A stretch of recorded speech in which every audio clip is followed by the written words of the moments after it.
book lovers. I'm Haley. And I'm McKaylee. Welcome to Two Chicks and a Plot Twist, the official podcast for the Facebook group All Things Book Related. We're two besties who are here to share our love for unforgettable characters, unpredictable storylines, and the books we just can't put down. From our all-time favorites to the latest releases, we're bringing you deep dives, hot takes, and maybe a little friendly disagreement. So grab your favorite read and let's get ready for some bookish fun.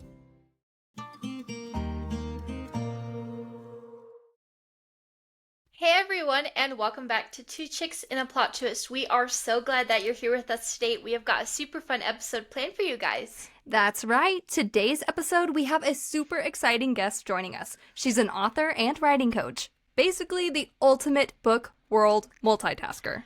That's right. Today, guys, we are chatting with Kara Zone. Whether you're an aspiring author or just love learning about the publishing process, this is going to be a good one.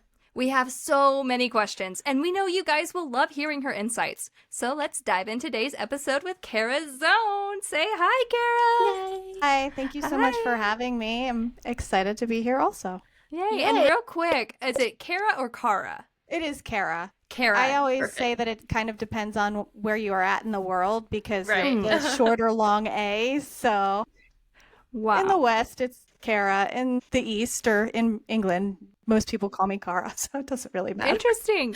Well, tell us a little bit about yourself.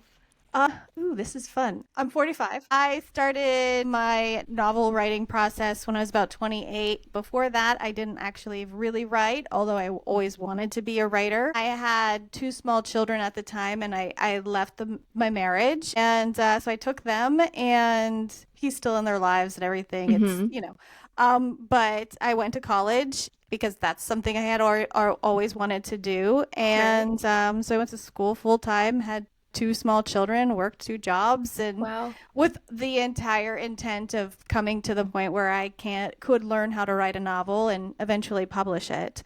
So in 2018, I graduated, and I did a lot of newsletter writing and working with newsletters and working, starting to do ghostwriting.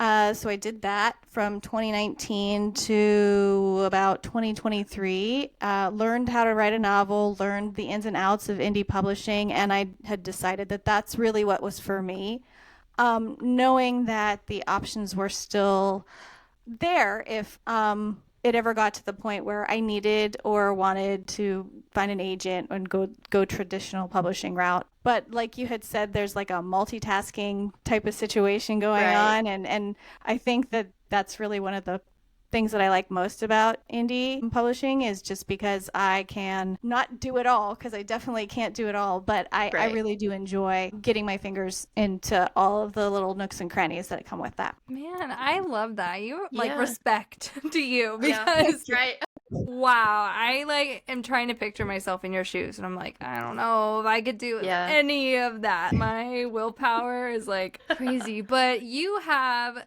some great books that sound amazing. Okay, one is Cinder's Burn at Midnight, and that was just recently published in January of this year, 2025. And that is a paranormal fantasy, and we just got a little snippet about it.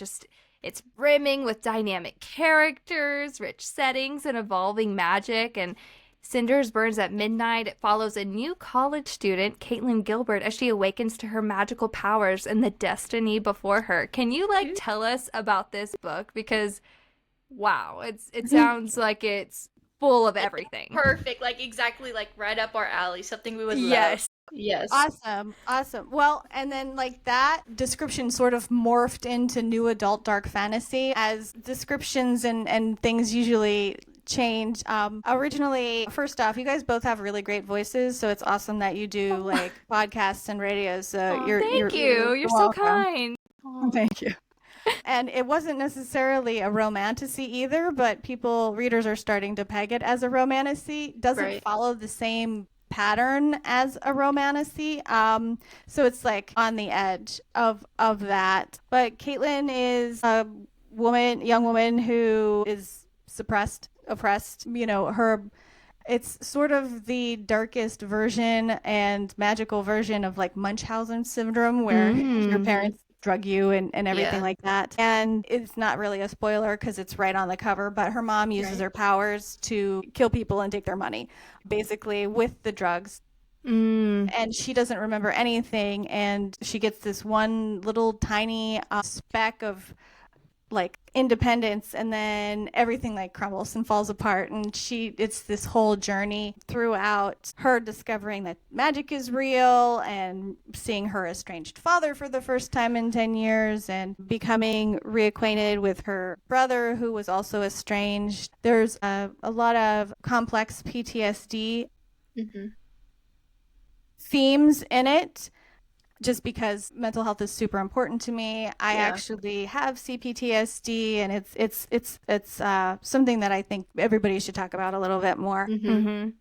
And then I have a specific kind of magical system where 3 is a very significant number in this world, and so their oldest child is always born with 2 powers, and the youngest child is always born with 1. And then there's something called the Trium Perfectum, which my publicist actually came up with that name because I couldn't figure out what to call it. Oh, that's so cool. Thank you. And it was called a whole bunch of different things. But then, so she ends up seeing Finn, who is her brother's best friend, and they're actually magically linked and accidentally. So it's sort of that journey too. So her character arc is finding her independence and then learning how to first even just trust somebody else, especially on an intimate level. And yeah, she gets a friend, and so there's the found family aspect. And it's just, I think it's a really fun journey. I enjoyed writing it so much. Yeah. And you have another one. It's actually coming out tomorrow. Yeah. At our day of recording, we're recording on St. Patrick's Day, the 17th. Her next book, Even After, is coming out tomorrow, the 18th. So by the time this episode airs, it'll already be out. But what can we expect in this second book? This is actually a novella. Okay. What's happening is all of my side characters are starting to sprout off and have their own little stories. So between the full-length novels, I've done 2 novellas so far. So the first one was an accidental fairy tale. That will be, today is the last day to get it. For right now, it is free. So the 17th is the last day to get it. So when this airs, you won't be able to at this point. And then, so that's with Caitlin's brother, Max, and then Finn's twin brother, Aiden. And that's how their Triumph Perfectum linked up and all of that. So Even After is actually Finn and Aiden's parents and how their origin story and how they connected it. And it's actually a little bit more into the romantasy realm at that point. So lots of things they're spinning out from in a good way. Yeah. From the Cinders Burn at Midnight. Yeah. It's going to be a series, so it'll be 12. And then all of these other ones are coming too. The series is going to be 12 books? Yeah. What? Oh my god. Whoa. How do you draft that? How do you think, okay, this series is going to be 12 books? Like, that is crazy. Oh my goodness. I would like to say that it's planned out. It was planned as 12 books, but what's sort of happening organically is it'll kind of be like a series of trilogies. So it'll be 4 years of, technically college. I have really big moments already in my head, and the characters and the novels are sort of doing what they will. Like, I can't even do outlines anymore because they're like, well, we're just going to go this way anyways. So, But at this point, because I have the 2 novellas, because there's going to be, book 2 will be out in June. And then because there are so many other characters that are spawning basically from the series, I have started having to write stuff down because scent is a very big thing in my story. I can't freaking remember who smells like what at this point. Their magic smells like certain things, except Caitlin and Finn, because they're the main characters. But I found myself having to go back and be like, what did they smell like again? Yeah. So it's time to start writing stuff down because I won't remember. Oh my god. But before we get into our nitty-gritty questions about your writing process, let's just do a couple fun little icebreakers. So, one that I love asking people, if you could have dinner with any author, living or dead, who would it be? That's a fun question, actually. Right now, I am pretty obsessed with TJ Klune, and Yes. Oh my yeah, gosh. The House in the Cerulean Sea is like, I read it last year and I was like, I need more of their story. I love that author. if you haven't read The Green Creek yet, it's not really a series. There's 4 of them. It's male werewolves. So it's super cool. The first Oh. book is a honkin' big book. It's like 800 pages. Read it in 2 days. Oh wow. And then I read all 4 of them in like 5 days. At like it was just like he's just a beautiful writer. So definitely recommend Green Creek. The Whisper Under the Door. I think I just said that wrong. That's a little bit different. I didn't like the main character at first, but he wrote him so well. I don't think anybody's supposed to like him. And then it was really neat how it unraveled. So see, McKaylee hasn't read that, and I'm just like, I don't know if I've recommended it to you either, but no, it's a really good book. I see The House on the Cerulean Sea all the time. Like, I see that book everywhere, but it's just not one I've picked up yet. Yes. The one that I have very has pretty. These beautiful sprayed edges. I love this book. It has my heart. Like anytime I think about it, it's like that's my go-to recommendation. At the end of the book, it's this warm feeling, like, and we'll never get it again because we won't be able to read it again for the first time. But just even the memory of it is just like it has my heart. The whole story. Yes. Oh my goodness. I love that. Okay, another question we have that is really kind of just, for fun. What is the last book you read and loved? Interesting. I do a lot of beta reading right now. I haven't been doing for entertainment reading at this point besides my manuscript. I did read Lena Kazak's The Moon's Daughter, and I loved her writing. I did. Oh my gosh. The Boneyard Cafe by Teresa Louise Johnson. That's awesome. Both are indie authors. They're great humans, and they were both really, really well written. My betas are always good too, but I always feel a little bit weird. Like, do I tell about the beta reads? Because, they're not titled like, or announced and everything. Right? Yeah. So, but Lena's book, The Moon's Daughter, is a romantasy. Esque thing, and then Teresa's is dark fantasy, very little romance or anything like that. It's just like, but it's really good. Wow, I love that. You can find so many hidden gems, I'm sure, by beta reading. I can only imagine. That's so cool. I love that. And then as an author standpoint, I'm having a couple of people beta read something that I've had in the works for the last couple of months. And I read their comments and I'm like, oh, why didn't I think of that? Why didn't I think of this? I love my beta readers, and they give me just so much good insight into my work. I love them. I do too. And I love beta reading also because I love being able to help the authors pull that stuff out. So if you ever want a beta reader and you don't have one, make sure you reach out to me. I definitely will. I love that. You're a good person to have in someone else's pocket. That's for sure. Oh, need some advice? Let me call Kara. Love it. Goodness.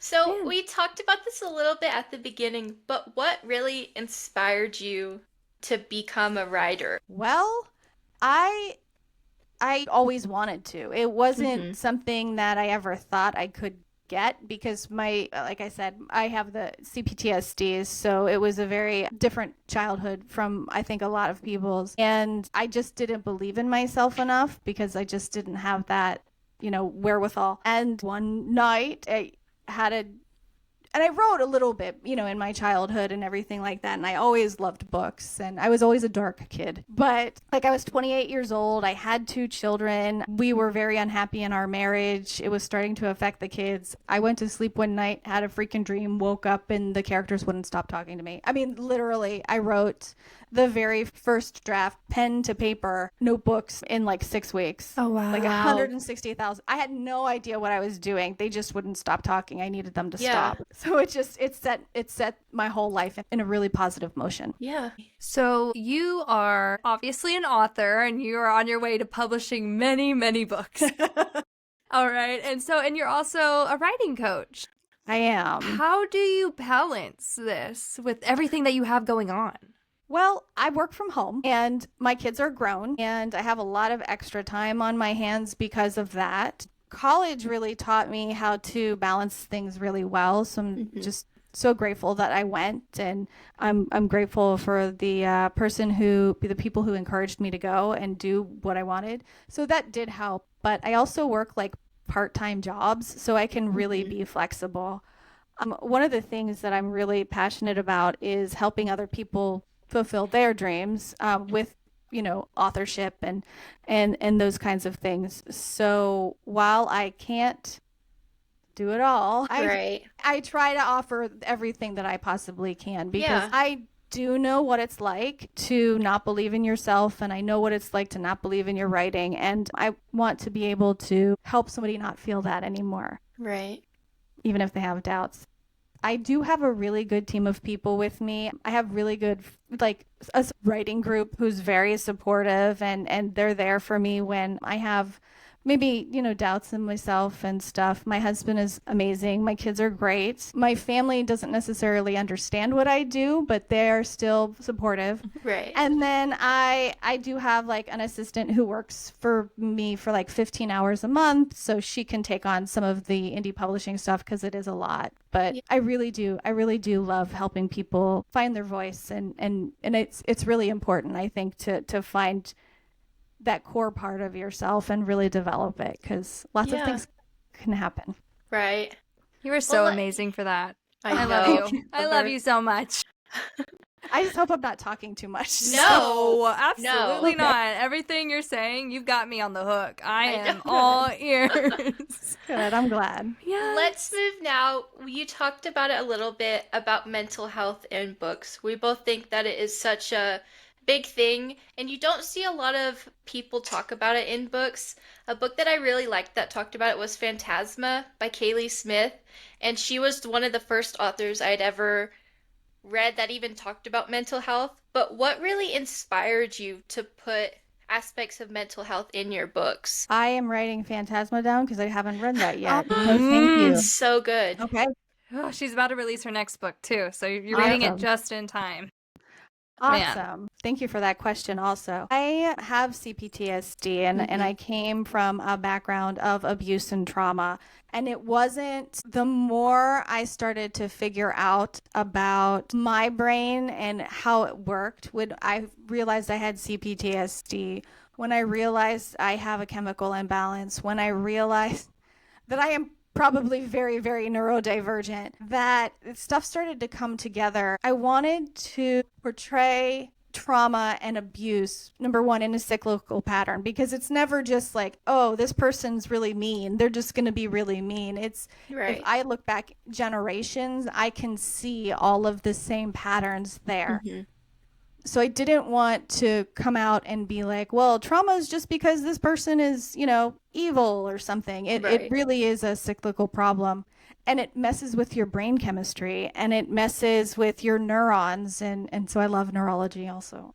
Yes. But I wanted to portray it in a way where there's always hope to work through it. And it's always, you even I feel alone sometimes, still, but I have the tools because I went to therapy, because I have chemical imbalance medication, because I have all of these things that help my brain work properly. And I just wanted to try to put that into a beautiful story where the character knows that her brain's all messed up. Can we swear? I swear a lot. Yes, go for it. Okay. She knows her brain's really fucked up, but she also has these abilities and these options to help her move beyond that. So that's really what the 12 book series will be. It'll be her sort of reworking her brain and making it work correctly. Because I think and I've seen it, because I've lived it.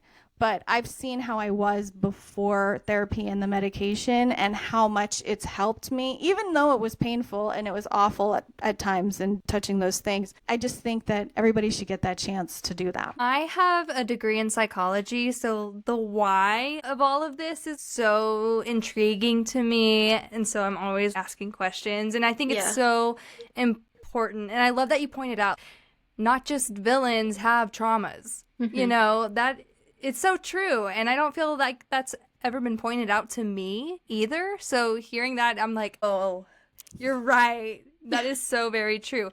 But with all of that being said, why do you think it's important for authors to accurately portray mental health in books? Boy, I want to say it's difficult to portray it, but I don't know that it is. I think that it's important because it's a very hard situation to understand yourself. Like, I always knew that I should be behaving this way, and I couldn't behave that way. Right. And I beat myself up so much because I'm like, it's not that hard.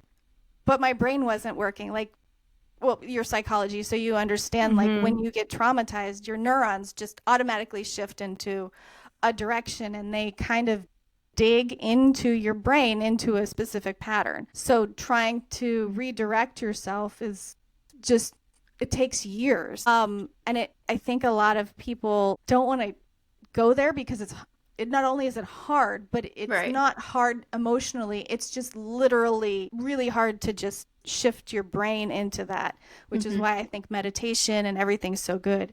And touching those live wires is putting yourself in a really vulnerable place. And I think that vulnerability sometimes is too raw for people to try to accurately describe it. And my first thought was obviously, like, when white writer would write a person with a different culture and a different, lifestyle and a different background, you have to be sensitive to those kind of things. Right. So, and it's kind of something similar, but yeah, so I wasn't sure which way I was going when I started talking. You went the perfect way. You could have been more perfect. So when you were getting your first book, Cinder's Burn at Midnight, out there, looking at the indie publishing world, when you're getting feedback from that book, what did people initially think about whenever you were saying, I really want to focus on mental health in this book? What did they have to say about it? They were there was a lot of gratitude, which I was really surprised. I had to get to a place where I was comfortable enough to really get into the mental health sphere of flashbacks and, complex PTSD is when you've experienced trauma continually in the same kind of way or every single way for many years. So I wanted to get that very accurate, and I've only had good things thanking me for doing a representation of mental health in a realistic yet relatable, well, I guess realistic, but like a relatable way, even though she has magical powers and everything. And I've been very touched at how many people have said thank you for doing this, because that makes me feel like I did it right. Well, at least from my perspective also, because all the perspectives are different. But I haven't had anybody be like, I haven't had anybody say anything bad about the mental health aspect. Yeah. Oh, I love that. That's good. That's so good. That's very good. Yeah. But with that all being said, do you think that the publishing industry is becoming more open to books that discuss all, mental health, or is there still hesitation there? I hate to say anything about traditional publishing because I know how traditional publishing works, and from a very broad lens. Right. If your publishing house thinks that they can sell it, that's what will sell. And I don't necessarily know that they're anti-mental health or they're more open to mental health now. I like to think that everybody is, but because of the way that I entered the publishing world, it is a little difficult for me to say, because there's always those stories like, well, people turned her away for whatever reason for like 300 times, and then she did it, and then somebody came in and was like, oh, you can sell this. So, and that's something you have to kind of do all the time, right? You got to kind of prove that you can sell something before people pay attention. That's why you do podcasts. That's why I'm on the podcast. Yes, exactly. Good points. Very good points. It was a great question. I just did it. Yeah, it's hard to say. When I try to think of other books that have some sort of mental health representation, it's hard to come up with any. I don't know if it's because I just primarily read fantasy books. The only one I could think of was that Phantasma one, but I can't think of anything else. I would hope that traditional publishers say, you know, this is an important topic that people need to learn more about and read about, but I personally haven't read about it. And that's something that I've heard also. And people have read books like One Flew Over the Cuckoo's Nest, but they're all in, I mean, and that was the 60s, so we're just going to leave that at that. Or the Bell Jar, right? Like she went into mental institutions. So when mental health is brought up in books like that in classic literature or something, they are in a sequestered place where you only focus on mental health. So that is something that I've heard also is that it's hard to find. Let's shift now into your coaching. So we know you're a writing coach. What is the most common mistake you see writers make? And whatever you say, I will take this and I will run with it and put it in my books. Honestly, I look at mistakes a little bit differently, and I love this question too, because mistakes aren't really mistakes. Like, mistakes don't mean you stop doing something. They're always lessons that you can learn. Yeah. And the biggest thing that I've found that people do is they stop writing because they make a mistake and they're like, oh, I can't do this. Yeah. And you can always pick it back up again, but every single question that I've ever, so I do author spotlights once a week, and every time somebody answers the question, like, what would you tell your younger self, or what is your biggest tip for other authors? And it is always, I wish I would have started writing sooner, or I wish I wouldn't have cared when I made this mistake. So it's always some kind of iteration of that. So just keep going. Even if it sucks and you cry and you know, all of that stuff, you'll get through it and just keep doing it. Because your story needs to be told. Yeah. Everybody's story does. When I first got some feedback from one of my beta readers, they were a little too harsh for me. I am very emotional. I will get upset over everything. And I could not sleep the first night. I think I told Michaela, I was like, I can't sleep. Like, I don't know what's going on. I'm not taking it with a grain of salt. I'm taking it wholeheartedly. And I've started to learn now. People have their opinions. Some people won't like what you read. But then there's probably 10 more people that will enjoy it. Yes. And that's the thing too. I don't have to like a specific genre to beta for you. My job as a beta reader is to help you figure out how to pull the best, you know, your actual story out. So that's what I always like to remind people. And there are betas that maybe do things a little bit differently, or they're reading the wrong story and the wrong genre. I have only had one weird beta in the 5 years that I was doing ghostwriting and all of those things. And she was just looking for a different story, and I wasn't going to give her that story. Yeah. But I stepped back and I was like, okay. But I think that there are betas out there that are just looking for a different story too. So if they may not understand your stuff, it takes time to let it go. But just you'll get there. It sucks at first, but then I'm like, okay, calm down, Haley. It'll be okay. Yeah. And that's kind of like the beauty, right? Like if you write something, and because, I mean, in all fairness, it all comes out crap first. I mean, right. Yeah. It needs to, because you have to there's so much in there that you have to get out. It's more than one character and one setting. It's everything. And then you get to go back and make it shine and pretty and everything. And it kind of shows you an amazing metamorphosis. Yeah, Haley, I feel like you're writing chapter and then going back and editing that chapter. Yeah. And then you're writing a chapter, and then, because I hear you talk about editing all the time. I'm like, girl has not even finished the first full draft of her book yet. And she's like, I like to write so many words at a time, and then I finish my chapter, and then once I'm done, like, I immediately go back to the beginning of the chapter. I reread everything. I'm like, okay, I need to edit this and this. I need to learn now, like, just get words on a page, edit at the end. Like, I don't know. Well, and yes, my original stance was get everything out, because I think everybody has heard it, but you can't edit a blank page. But what I do now, because what happens in the end is going to seriously affect how things happen in the beginning too, right? Like, it always evolves. But I've gotten to the point where I do go back and edit the words because I can fill stuff in, because when I do write, I do throw the bare bones down. Yeah. And then even just by going in and putting the flesh and the muscles and the skin on it, the story evolves in a really cool way too. So everybody does it differently.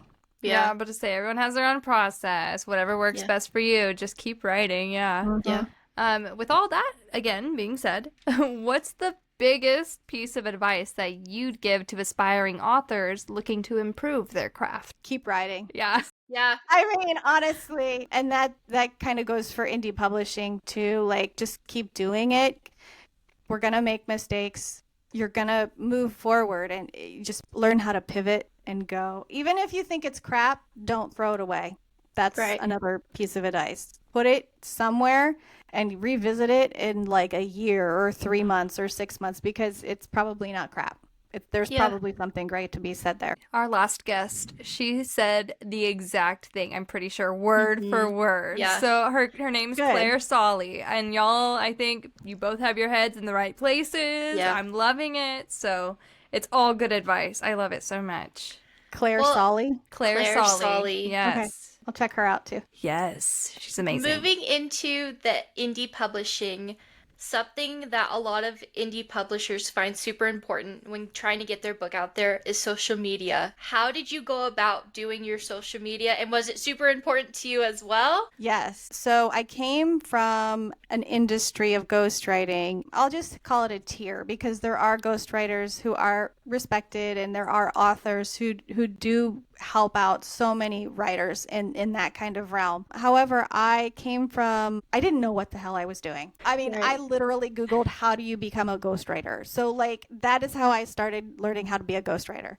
And they pointed me to, Upwork, and I was already a writer. I had, my degree. I had been doing it for a while. Upwork and other platforms like that get these clients who come from these academies, and these academies peddle, if you publish a book a month, you will be a millionaire.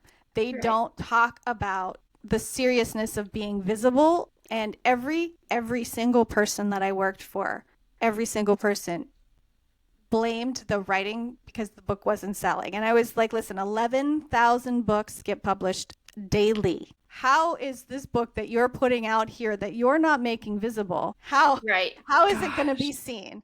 And marketing. They all gave up, but they didn't have to give up. They just needed to pivot also.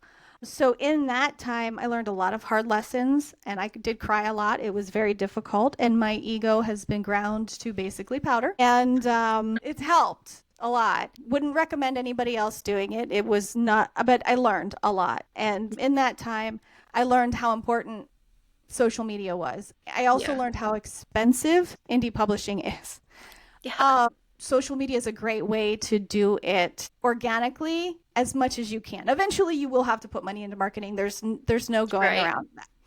But it's a great way to do that. I am, again, 45. The last time I was on social media, like hardcore, before July of 2024 was 2010. And things have changed a little bit since then. And so I ended up taking a masterclass in Instagram. So I have it, it's still slow, right? Like, because I didn't put a lot of money in. It's still a slow progression. Again, I will start doing that now since I have my first book out, and I'm starting to get momentum. But social media, I think, is a remarkable place to be able to talk about yourself and your writing, to learn things about your writing, about indie publishing in the whole, about writing in general, meeting really wonderful, like-minded people. I have met some amazing men and women who I wouldn't have met without that. And we're all lifting each other up. And it's an incredible experience. Don't get me wrong. There's like crazy shit happens online. Like crazy shit happens. But it's easier to let it go. Right. And focus on the good. Absolutely. I love seeing new authors post on TikTok or Instagram, and they're sort of elevator pitching their book. They've got like 30 seconds to capture this viewer, and they're like, okay, this is what I have.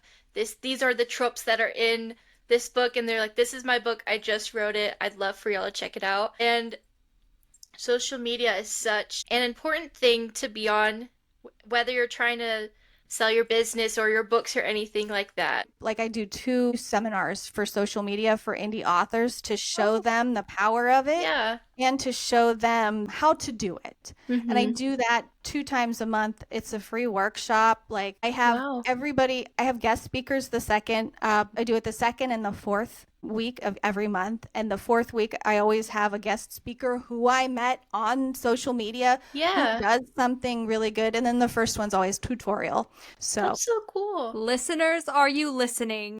Right. Oh my gosh.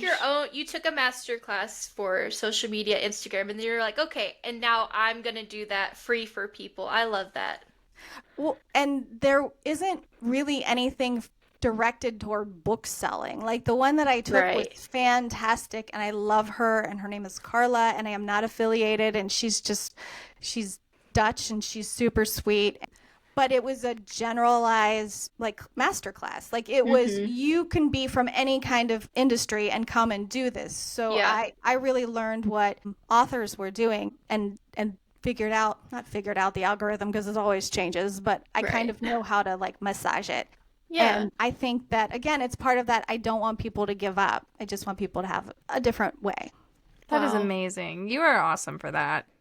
Thank you. Thank you. On behalf of all of the authors and people trying to market their books in the world, thank you so much. You're welcome. And are there any like specific trends in publishing that make you excited or wish that they'd go away? I know they're 2 completely different ends of the question, but no. I mean, like, unalived is a really weird word I've been seeing lately, and I don't understand why. It's like sensitivity, kind of. Yeah. Yes, but I don't know. I mean, it's fine if people want to use it, let them blow up their skirt. Honestly, I had the best advice from a developmental editor who wasn't really developmental editing. She was just doing a manuscript review for me, but she said, you will always find an audience, no matter what.